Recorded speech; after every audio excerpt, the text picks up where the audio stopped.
2020 दिल्ली दंगे।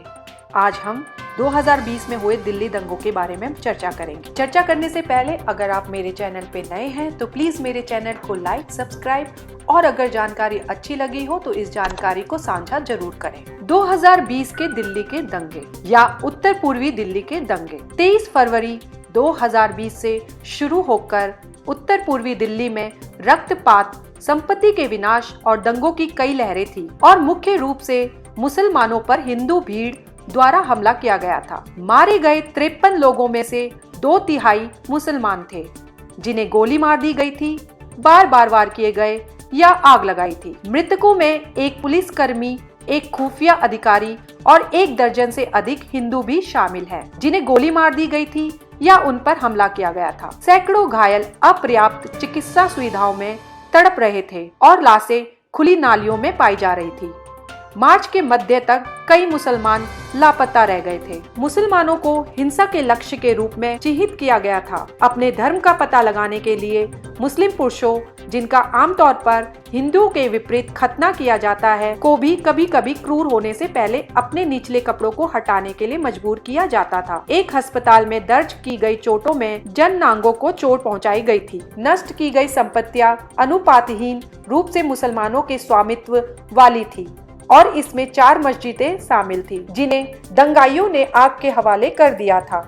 फरवरी के अंत तक कई मुसलमानों ने इन मोहल्लों को छोड़ दिया था। यहाँ तक कि हिंसा से अछूते दिल्ली के इलाकों में भी कुछ मुसलमान भारत की राजधानी में अपनी निजी सुरक्षा के लिए डरकर अपने पैतृक गांव में चले गए थे। दंगों की उत्पत्ति उत्तर पूर्वी दिल्ली के जाफराबाद में हुई थी, जहां भारत के नागरिकता अधिनियम 2019 के खिलाफ महिलाओं द्वारा धरना सीलमपुर जाफराबाद मौजपुर सड़क के एक खंड पर चल रहा था। 23 फरवरी 2020 को सत्तारूढ़ हिंदू राष्ट्रवादी भारतीय जनता पार्टी के एक नेता कपिल मिश्रा ने दिल्ली पुलिस को सड़कों को साफ करने के लिए बुलाया, जिसमें विफल रहने पर उन्होंने सड़कों पर उतरने की धमकी दी। मिश्रा के अल्टीमेटम के बाद हिंसा भड़क उठी। हिंदू और मुस्लिम हमले समान रूप से घातक थे। अधिकांश मौतों को गोलियों से भुनने के लिए जिम्मेदार ठहराया गया था। 25 फरवरी 2020 तक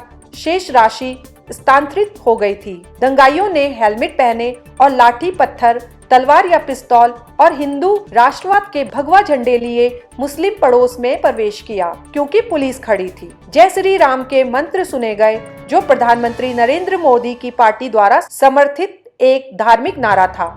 शिव विहार के पड़ोस में हिंसक हिंदू पुरुषों के समूह ने 3 दिनों तक मुस्लिम घरों और व्यवसायों पर हमला किया। अक्सर उन पर रसोई गैस के सिलेंडरों से आग लगा दी और पुलिस के प्रतिरोध के बिना उन्हें नष्ट कर दिया। कुछ उदाहरणों में मुसलमानों ने कथित धमकियों का मुकाबला किया और हिंसा की वापसी की। इस दौरान सिखों और हिंदुओं द्वारा घिरे मुसलमानों की सहायता के लिए आने की कहानियां भी सुनाई गई। कुछ मोहल्लों में धार्मिक समुदाय ने खुद को हिंसा से बचाने में सहयोग किया।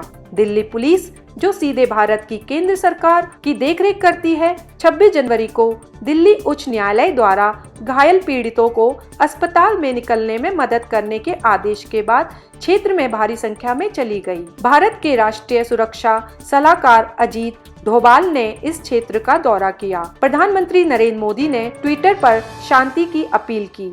दिल्ली पुलिस पर दुनिया भर के प्रभावित नागरिकों, मानव अधिकार संगठनों और मुस्लिम नेताओं द्वारा मुसलमानों की रक्षा करने में कमी का आरोप लगाया गया। लगभग 1000 मुसलमानों ने दिल्ली के किनारे एक राहत शिविर में शरण मांगी।